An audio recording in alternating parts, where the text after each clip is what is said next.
Hello, chemistry students. So today we are looking at gas laws. And gas laws is this great unit we do in chemistry because it usually shows up at the end of the year.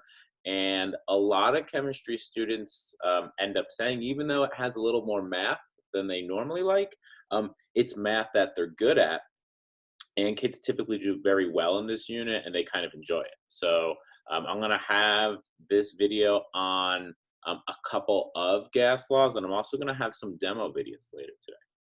So um, this is what we're going to get to. This is all of the gas laws: Boyle's law, Charles' law, Gay-Lussac's law, Avogadro's law, the combined law, the ideal gas law. Um, Lots of formulas. I put this here not to intimidate you, but just to let you see you're going to understand all of this by the end. Today, we're only going to look at two of them, Charles' law and Gay-Lussac's law. They will make a lot of sense once we go through them. So this slide kind of looks weird right now, but when you come back to it in a week, you're going to be like, hey, I know everything on this slide. I can apply all of these formulas. I feel good about gases. I'm really good at this. So that's where we're going to get to. All right. So it's important that we think we've just seen the kinetic molecular theory of gases. It's important that we think about the properties that describe a gas. So these are the four properties: pressure, volume, temperature, and amount.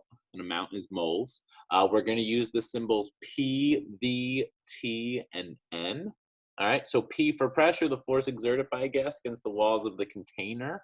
All right, collisions. V is the volume, the space occupied by a gas. Think length times width times height. All right, but for most of these, they're going to be more circular. Think of like a balloon. Temperature, the amount of kinetic energy, the motion of the particles, and it's going to be important we put those in Kelvin, and I'll show you how to do that.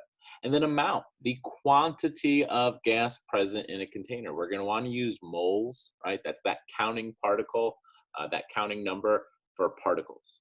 So pressure, all right? When we talk about the pressure of a gas, we're always talking about the internal pressure, all right? All containers of gas are subject, there's atmospheric pressure happening outside of the container, collisions happening on it, all right? But when we talk about the pressure, we're talking about the pressure inside the container, all right? And that's the collisions with the walls of the container. So that's P, pressure, all right?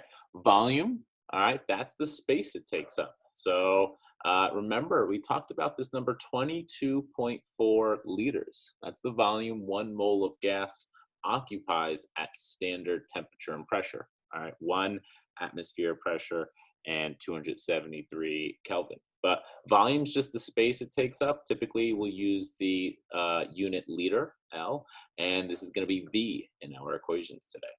All right, now the temperature.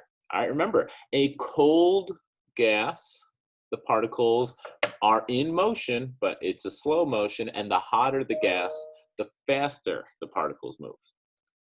All right, and it's going to be absolutely important. All of our temperatures have to be in the unit Kelvin. We can be flexible with units everywhere else, but temperature must always be in Kelvin. All right, I woke up this morning, I checked the temperature, it was 38 degrees Fahrenheit outside. I'm very upset about that. All right, it should be warmer right now. But anyway, we don't use Fahrenheit ever. If you get Celsius, all right, I didn't convert my 38 degrees Fahrenheit to Celsius, but it's probably in the single digits. All right, Celsius, right, is our scale from 0 to 100. 0 is the freezing point of water, freezing and melting point. 100 is the boiling point of water. Anyway, to convert from Celsius to Kelvin, you just take the temperature in Celsius and you add 273. All right, we could round off that 0.15. So on a normal, nice spring day, it might be 30 degrees Celsius outside. We would add 273, it'd be 303 Kelvin. All right, we're always gonna use Kelvin. And lastly, the amount, all right? The amount of gas is how many particles are inside, and it doesn't matter what type of gas it is. All right, for all of these, it's the same number of particles, 8, and we can all represent them as just single dots. We don't need to draw out the molecules. Any gas, we think of that as one particle. More moles of gas, more particles of gas. So, and that gets the symbol N. So that's what we're using. So the first law we are looking at is Charles' law. All right, so this is a picture of Jacques Charles, and he was into ballooning. All right, and we're gonna see that. If we were in school, one of the first things we would do in this unit is a lab on where you would build your own mini hot air balloon. And I'm very upset that we can't do that. If we come back at the end of the year, we are definitely gonna do that. It's one of my favorite labs of the year. But anyway, I was reading up on Jacques Charles, and I found this pretty interesting. So he filled a giant balloon with hydrogen, and people from all around came to see it, and it floated, right? And so people were really excited about that, right? He did it near where the Eiffel Tower currently is in France, and Ben Franklin was there, right? He saw that. A lot of other scientists at that time came out to see Charles' demonstration. He filled this giant balloon. It took several days. I was reading up about this. All right, you may notice, yes, this is Wikipedia. All right, they got a lot of good information on old scientists. But anyway, I think it's really funny. So they flew the balloon, and the balloon flew northwards for 45 minutes. All right, and they had chasers on horseback so that, like, it wouldn't get out of their sights. But anyway, the balloon ended up landing. It was this giant balloon in this small village, and apparently the local peasants were so scared of it that they destroyed the balloon with pitchforks. They had no clue what it is. All right. And then he actually made the first manned hydrogen balloon flight. Right. So he filled the giant balloon with hydrogen and he got in it, right? A little basket. So it's like the first hot air balloon. All right. So that's why we would do the hot air balloon lab for him. It's just funny because we should note that the Hindenburg crashed in New Jersey, and that was also filled with hydrogen. So hot air balloons typically are not heated. They're not used with hydrogen anymore. All right, so Charles' law. All right, it's a temperature volume relationship. All right, at a constant pressure, the volume of a fixed amount of gas is directly proportional to its absolute temperature. All right, it's two important things. It's a constant pressure and it's a fixed amount of gas. So it's a constant amount of gas. And we get this formula. V1 over T1 equals V2 over T2. All right, so there's a direct proportion between the volume of the gas and its temperature. So if we have a low temperature gas, it's going to have a low volume. If we have a high temperature gas, it's going to have a high volume, right? And if three of the variables are known, the fourth can be calculated. So V1 over T1 equals V2 over T2. You will always have three of those in a problem, and you will solve for the fourth. All right, so this is something that's really important. A constant pressure gas. A constant pressure gas means that the internal pressure always equals the external pressure. All right, so this piston can move. So anytime you hear this term constant pressure, it means it's a flexible container. All right, the best example of a flexible container is a balloon, right? A balloon can adjust its volume, right? And it adjusts its volume so that the collisions inside are equal to the collisions outside. All right, so that's what we mean when we say constant pressure. That could be a little tricky. This is a really important point. So how does Charles' law work? All right, at a low temperature, we have a low volume. At a high temperature, we get a high volume, right? It's got to be something like a balloon or that cylinder with the moving piston. It's got to be something that can move, right? Because the volume needs to be able to adjust. It needs to be sealed, right? Because that's the constant amount of gas. And so as we change the temperature, we change the volume. What's happening at the particle level? All right, the particles of gas, they're in constant motion, but their motion is determined by how fast they move. If they're moving slowly, because it's cold, all right, they're moving slowly, they're not going to hit the walls of the container that often. So as a result, the external pressure kind of compresses the volume, right? Because the gas inside cannot hit the walls that many times. Now, if we heat up the gas, the particles start moving faster. If they move faster, they hit the walls of the containers more times, right? And they hit them with stronger collisions. So since we start getting more collisions for the hotter gas, it expands, it increases the distance that the particles have to travel to hit the walls. And as a result, we start getting less collisions. And so the internal collisions equal the external collisions, right? Because we've heated it up, it's almost pushed it outward, right? Because it's colliding more often. And once it gets to a big enough spot, it has to travel such a far distance that the number of collisions internally and externally are the same. And that's that constant pressure. All right. Now, the relationship, it's a direct relationship. So if we were to graph volume versus temperature, we would get a straight line. All right. So as one of them increases, so does the other. All right. Think about a direct relationship in your life. The more time you spend studying, the higher grade you get, right? That's a pretty simple direct relationship, right? So if you increase one of them, you increase the other. So we get this formula V1 over T1 equals V2 over T2. It's a very like before and after type of calculation. Sometimes you see it written like this, V1 times T2 equals V2 times T1. I don't like that. I don't recommend it. I leave it like this. When we do a question, we have to plug in the numbers. We'll always have 3 of the 4 of them. We'll see an example of this, and you'll just cross multiply and divide. I know in some of the middle schools, they refer to that as squishy fishy. So if you had that, that's what you're doing. All right, so here's an example. A gas has a volume of 3 liters at 127 degrees Celsius. What is the volume at 227 degrees Celsius? All right, now remember, when we talked about temperature, I said you always have to convert Celsius to Kelvin, and that's an easy conversion. You are only adding 273.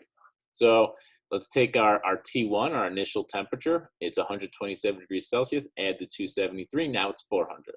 All right, the gas has a volume of 3 liters at 127 degrees Celsius. That preposition, it connects them. Very important that when you read these word problems, you pull out the right pieces of information.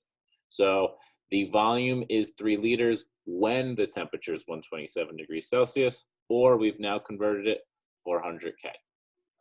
T2 is going to be 227 degrees Celsius plus 273, so that's 500. We don't know the new volume. What is its volume? At 227 degrees Celsius. Remember, that at connects the volume and temperature. So it's important to list them, right? Because now we could just plug in those numbers.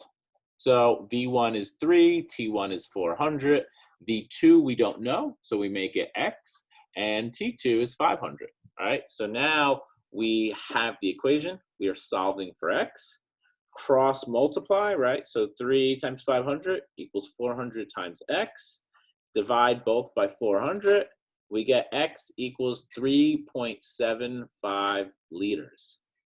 Very straightforward math, all right? You're gonna do a little bit of practice with it in the worksheet, but once you have it down, that's it. We do not change this.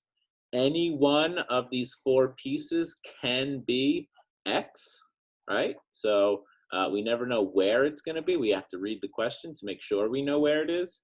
But you will always be given 3 of the pieces, and you're always solving for the 4th.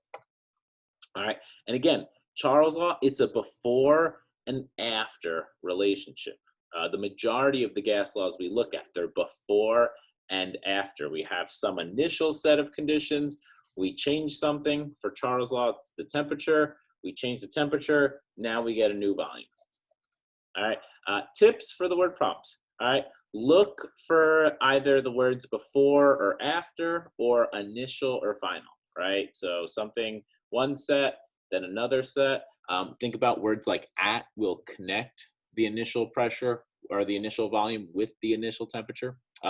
The phrase flexible container is the same as saying constant pressure, right? And constant pressure is a condition for Charles' law. The phrase sealed container is the same as saying constant amount, right? Constant moles, that's another condition for Charles' law. Any temperature needs to be converted. Any temperature in Celsius needs to be added. We need to add 273 to make it Kelvin. We can use any volume units. So we don't have to worry about converting volumes. We just got to make sure that we use the same one for V1 and V2. All right, so liters, milliliters, centimeters cubed, meters cubed, decimeters cubed, does not matter as long as we use the same one for both volumes. And my advice, list all known and unknown values, right? That's going to be so helpful. If you list it out, you'll be able to plug everything into the equation. It'll be easy. You don't list it out, you'll get yourself confused. You won't like gas laws, and I want you to like gas laws. It's the best unit of the year. All right. So here's another Charles Law problem. It's already worked out. I just want to look at reading through it. A sample of neon gas occupies a volume of 752 milliliters at 225 degrees Celsius. So two things, that at connects the volume and the temperature. And something that's important, does it matter that the volume's in milliliters? No, that's fine. Does it matter that the temperature is in degrees Celsius? Yes, that needs to be changed to Kelvin. We add 273. What volume will the gas occupy at 50 degrees Celsius if the pressure remains constant? They're telling us the pressure remains constant. That's very nice of them. They don't say it's sealed, but it is implied.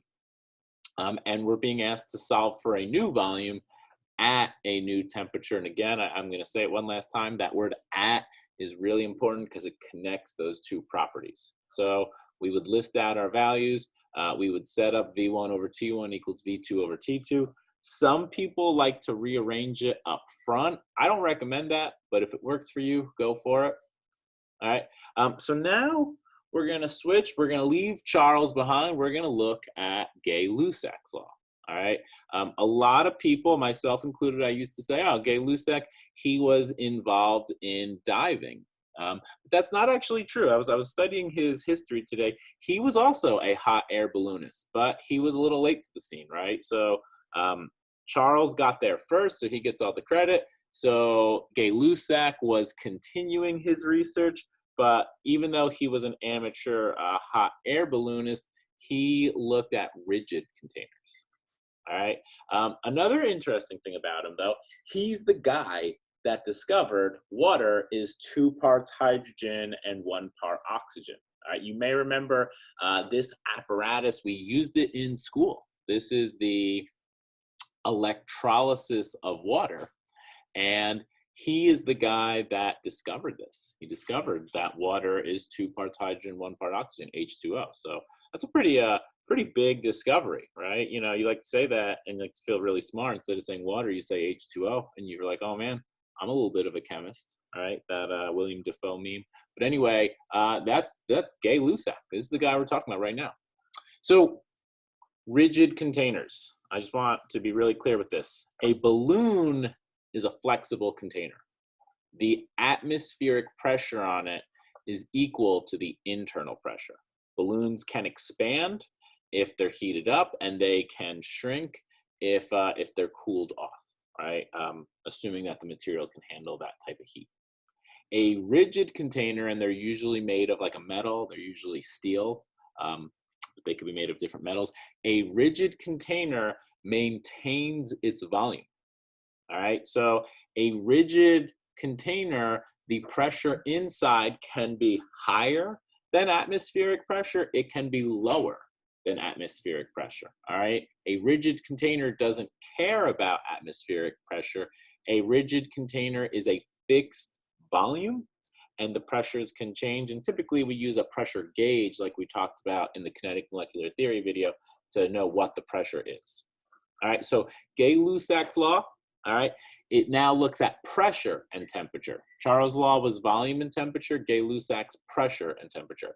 The pressure exerted by a gas is directly related to the Kelvin temperature. Volume and N, the amount of gas, are constant. So it's very similar to Charles' law, but we're swapping out pressure for volume. All right, its formula is P1 over T1 equals P2 over T2. Again, very similar to Charles' law. And so how does it work? Increasing the temperature gives the particles of gas more average kinetic energy and greater average speed. So what that means is when we have a cold gas in a rigid container, it only hits the walls a couple of times, right? Because those particles are moving slowly. If it only hits the walls a few times, it's at a low pressure. As we heat up the gas, it moves faster, moves with more energy. It hits the walls more times. As we heat up the gas, we get more collisions inside the rigid container. The volume doesn't change because it's a rigid container. So since there's more collisions on the walls, we get a higher pressure. All right.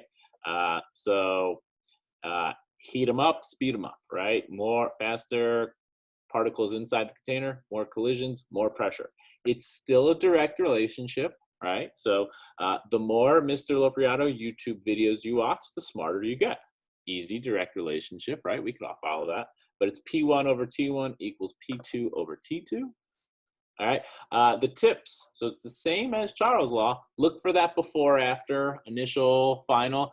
Look for that word at to connect an initial pressure with an initial temperature. Again, phrasing. If it says a rigid container, that's a constant volume, right? It may say a steel container, that's constant volume. If it says sealed container, that's constant amount of gas, constant moles. Any temperature in Celsius needs that plus 273 to make it Kelvin. We can use any pressure units. We just learned about pressure, so we could use ATM, kPa, mmHg, millimeters of mercury, PSI, pounds per square inch. We can use any of these, so we don't have to worry about that. And again, you want to list all known and unknown values. So here's an example of one. The gas in an aerosol can is at a pressure of 3 atmospheres at 25 degrees C. So we got to add that 273. So we're going to get 3 ATM as P1 and 298 K as T1. The can warms not to allow the temperature to get above 52 degrees Celsius. What would the pressure of the can be at 52 degrees Celsius? Well, we would have to add 273 to that. That's going to become our T2. And we're going to cross multiply and divide to solve for P2. It's all been done kind of in one step. It'll be 3.25 atmospheres. All right, so same exact thing. You're always going to get 3 of the 4 parts of the equation. You want to list them from the question. You want to set it up. You want to cross, multiply, and divide. Again, if you learned in middle school squishy fishy, continue with that. Totally fine. All right, and a bonus gas law, I figured Charles' law and Gay-Lussac's law, they go together really well because they're both temperature related, right? We see temperature on the bottom of both of those formulas. The pressure increases in a rigid container if we heat it up. The volume increases in a flexible container if we heat it up. But I have one more law I want to give you, Avogadro's law. We learned about Avogadro when we learned about the mole, right? He did work with counting units, and his law is very simple. At the same temperature and pressure, equal volumes of gases contain equal number of moles. Now, the way it's written, it's V1 over N1 equals V2 over N2. And remember, N represents moles. So it looks like Charles' law, it looks like Gay-Lussac's law. It's going to be a direct relationship, right? That straight line. So the longer you watch a Mr. Lopriato YouTube video, the smarter you get, right? Some people, they're stopping after the first 5 minutes. So here's another direct relationship you have. But just something I want you to think about, all right? As the number of moles gets bigger, the volume gets bigger. Avogadro's law means that gas volume is directly proportional to the number of moles of gas at the same temperature and pressure, all right? Constant pressure is a flexible container. Imagine if I was blowing up a balloon right now, all right? If I was blowing up a balloon right now, the temperature wouldn't be changing. The more gas I push into the balloon, the bigger the balloon gets. That's Avogadro's law. It's that simple, all right? So we have a couple of different sizes of balloons. We're told that 3 moles of gas is 30 liters for this example. So that tells us 1 mole of gas is 10 liters. So this balloon here, it's 2 moles, question mark liters. Well, because it's a direct relationship, 2 moles is going to be 20 liters. And this balloon is 45 liters. So that's going to be 4.5 moles, right? More moles, bigger volume, less moles, smaller volume. very simple relationship. And it's important because we already learned in school that 1 mole of gas at STP, right, standard temperature and pressure, 1 atm, 273 Kelvin. And now you know 1 atm is also 101.3 kPa. Anyway, 1 mole of gas occupies 22.4 liters. That comes from Avogadro's law. So that's what I have for you today. I will also be putting together a couple of demo videos today. I'll be filming them in my kitchen, so look for that. But start with this video, watch it, and then work through the problems in the worksheet, and you're going to be in great shape for gas laws.